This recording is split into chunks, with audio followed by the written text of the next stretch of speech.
Brian Carmelo Anthony's parents are facing something that goes far beyond public scrutiny. And what is happening to them right now reveals a darker truth about how we treat the families of convicted criminals in this country, especially when the case becomes a national lightning rod. Welcome to Brain Case Update. What you are about to hear is not being discussed in mainstream coverage. It is not making headlines.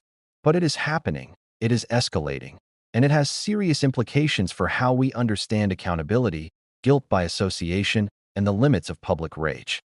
Subscribe right now and hit that notification bell, because this investigation goes places other channels refuse to go. Let's start with what we know for certain. Kayla Hayes, Brian Carmelo Anthony's mother, was the only defense witness called during the sentencing phase of the trial. She took the stand and did what any mother in her position would do. She begged for mercy. She told the jury her son was her firstborn, her oldest child. She said he was sorry for what he had done. That testimony lasted minutes. But the aftermath has lasted months. And it has been brutal. Within hours of the sentencing, Kayla Hayes' social media accounts were flooded. Not with questions. Not with criticism. With threats. With doxing. With people posting her address, her workplace, her daily routines. With messages telling her she should have raised her son better. That she was responsible for Austin Metcalf's death. That she deserved to suffer the way Megan Metcalf was suffering. Some went further. They said she should be charged as an accessory.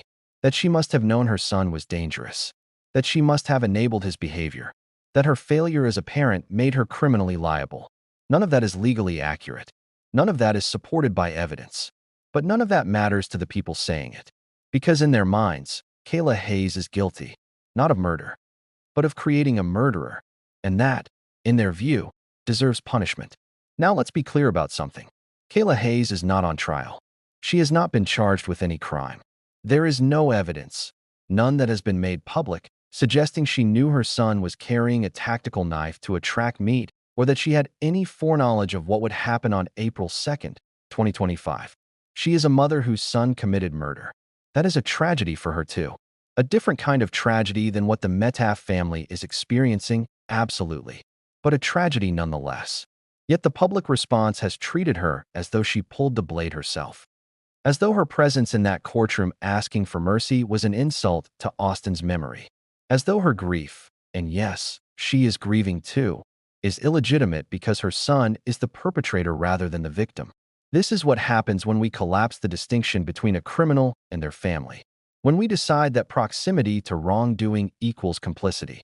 When we treat parents, siblings, spouses as extensions of the person who committed the crime rather than as separate individuals with their own identities and their own pain. Kayla Hayes did not kill Austin Metcalf. Her son did, and she is going to live with that knowledge for the rest of her life. She is going to carry the weight of knowing that the child she raised, the boy she loved, took another mother's child away forever. That is a burden most people cannot even imagine.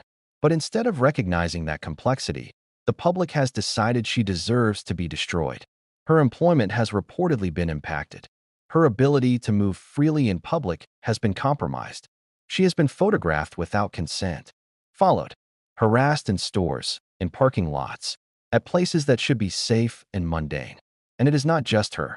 Brian Carmelo Anthony's father, whose name has been kept more private throughout this process, has also been targeted.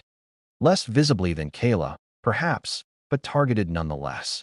There are reports, unconfirmed by major outlets, but circulating widely enough to warrant mention, that his workplace has received calls demanding he be fired. That his co-workers have been approached by people claiming to be journalists, but asking questions that have nothing to do with journalism and everything to do with intimidation. This is not accountability. This is mob justice. And mob justice does not distinguish between the guilty and the adjacent. It consumes everyone within reach. There is also the question of Brian Carmelo Anthony's siblings. He has younger family members. Children who had nothing to do with what happened.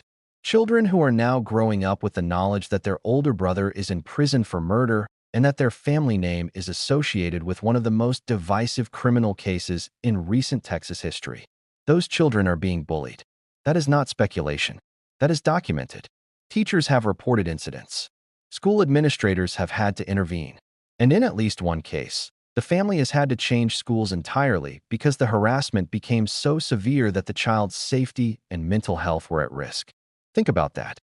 A 10-year-old, a 12-year-old, being held responsible by their peers for something their older brother did, being called names, being excluded, being told their family is evil, living with shame and confusion and anger that they have no tools to process because they are children. That is what collective punishment looks like. That is what happens when we forget that families are not monolithic units. That each person within a family is an individual with their own moral agency, their own choices, their own level of involvement or lack thereof. And yet the rhetoric online treats the entire Anthony family as a single guilty entity.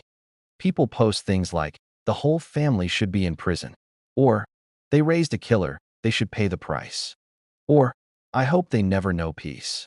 These are not fringe comments. These are sentiments with hundreds, sometimes thousands of likes, shared widely, echoed across platforms, normalized to the point where saying you hope an entire family suffers is considered an acceptable expression of support for the victim. But here's the problem. Supporting Austin Metcalf's memory does not require destroying Brian Carmelo Anthony's family. Those two things are not connected. You can believe Anthony deserves his sentence, that justice was served, that the Metcalfs deserve their day in court, and still recognize that his parents and siblings are not criminals. They are collateral damage in a case that has become bigger than the facts. And collateral damage, by definition, is harm inflicted on people who were not the intended target. Harm that is unfortunate but accepted as inevitable. Accepted is not inevitable. It is a choice. A choice being made every single time someone posts Kayla Hayes' address. Every time someone calls her employer. Every time someone follows her to her car. Every time someone tells her she deserves to die. Now let's talk about the money, because that is where a lot of the public rage toward the Anthony family is concentrated. The Give Send Go fundraiser that raised over $630,000. People see that number and they see a family that profited from tragedy.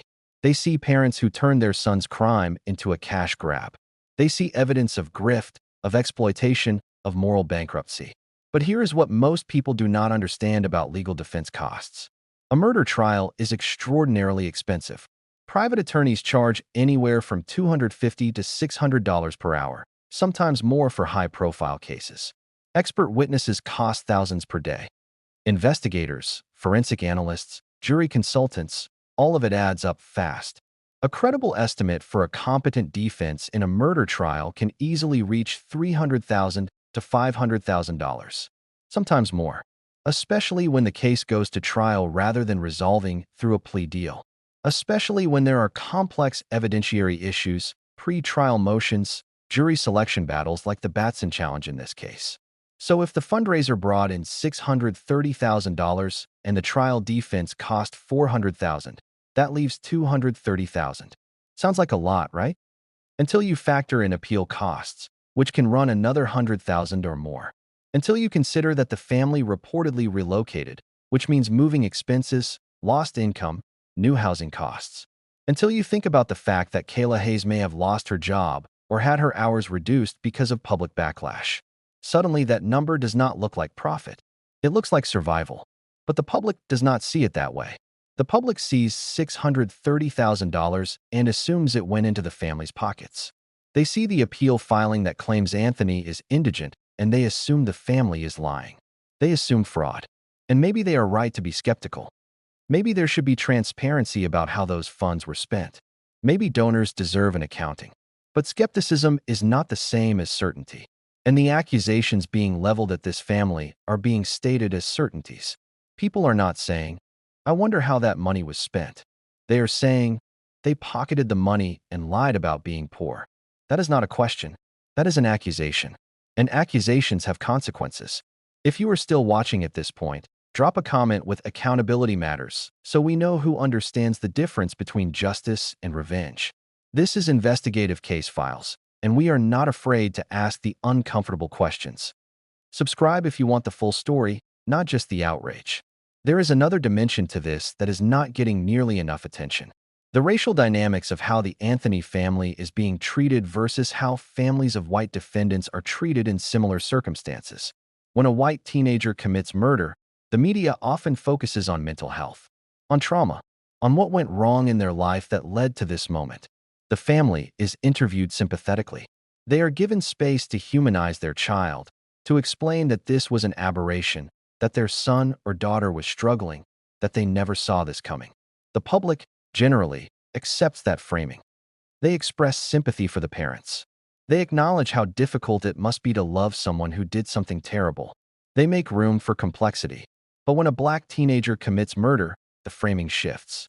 The media focuses on personal responsibility, on choices, on accountability. The family is scrutinized. Their parenting is questioned. Their finances are investigated. And the public response is far less forgiving. Kayla Hayes is being treated as complicit in a way that white mothers of convicted killers often are not. She is being held to a standard of perfection that no parent can meet. And when she fails to meet it, she is condemned not just for her son's actions, but for her own supposed moral failures. This is not to say that all criticism of the Anthony family is racially motivated. Some of it is genuine anger about the crime. Some of it is frustration about the fundraiser and the lack of transparency. Some of it is simply the human need to assign blame when something horrible happens. But the intensity, the vitriol, the speed with which Kayla Hayes went from private citizen to public enemy, all of that is shaped by racial narratives about black families, black parenting, black criminality. Narratives that say black mothers are responsible for their children's failures in ways that white mothers are not. And those narratives are doing real harm to real people. Now let's talk about what happens when a family is targeted like this. Not in abstract terms. In concrete, documented reality. When someone is doxxed, their personal information is made public. Address, phone number, employer, daily routines. That information is then used by anyone with an axe to grind. People show up at their home. They make threatening phone calls. They send packages. Sometimes those packages are harmless, just mean-spirited. Sometimes they are dangerous. There have been cases across the country where doxing led to swatting, where it led to arson, where it led to physical assault. This is not hypothetical. This is precedent. The Anthony family has reportedly taken steps to protect themselves, changed phone numbers, increased security, limited their public presence. But those measures are reactive, not preventive. They happen after the threat has already materialized, not before. And here is the cruel irony. The more the family tries to protect themselves, the more it is interpreted as evidence of guilt. They go silent on social media, must mean they have something to hide. They move to a new location, must mean they are running from accountability. They refuse to give interviews, must mean they know their son was guilty and they are ashamed. There is no way to win. Every choice is interpreted through the lens of suspicion. Every action is evidence of something nefarious. The family is trapped in a narrative that has already decided they are villains, and nothing they do can change that. This is especially true for Kayla Hayes. As a mother, she is expected to perform grief in a very specific way. She is supposed to be devastated by what her son did. She is supposed to apologize on his behalf. She is supposed to express unconditional support for the Metcalf family and distance herself from her own child. And if she does not do all of that, or if she does it in a way that does not feel authentic to the people watching, she is condemned. She is called a bad mother, a monster, an enabler. But if she does express grief for the Metcalfs, if she does apologize, she is accused of being performative, of doing it for sympathy, of trying to manipulate public opinion. Again, there is no way to win. The game is rigged. The outcome is predetermined. Kayla Hayes is going to be vilified no matter what she does because the public has decided that is what she deserves. And the same is true, to varying degrees, for the rest of the Anthony family. They are not individuals anymore. They are symbols, representations of everything people hate about this case. And symbols do not get the benefit of nuance or empathy or fairness. So what should accountability actually look like in a case like this? Brian Karmelo Anthony is in prison. He was convicted. He was sentenced. He is serving time. That is accountability for the person who committed the crime. But his family? They did not commit a crime. They are not on trial. They are not serving a sentence. So what is the accountability people are demanding from them? Some would say it is financial. That if they raise money under what some perceive as false pretenses, they should be required to return it or provide an accounting. That is a fair argument if there is actual evidence of fraud. But evidence requires investigation, not assumption. Others would say it is moral, that the family should publicly condemn Brian. that they should cut ties with him, that they should align themselves with the Metafs and distance themselves from their own son. But is that realistic? Is that fair?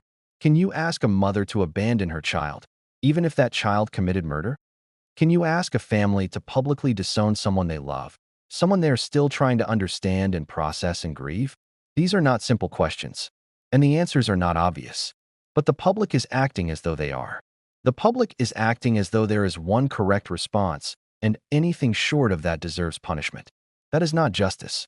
That is cruelty disguised as righteousness. There is also the question of what happens long term. Brian Carmelo Anthony will be in prison for at least 17 and a half years, possibly much longer.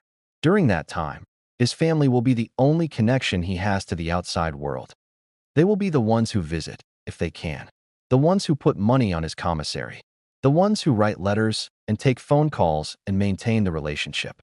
If we destroy that family, if we make it impossible for them to function, what does that do to Anthony?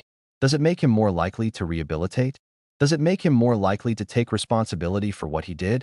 Or does it make him more likely to harden, to become bitter, to see himself as a victim of a system that punished not just him, but everyone he loves?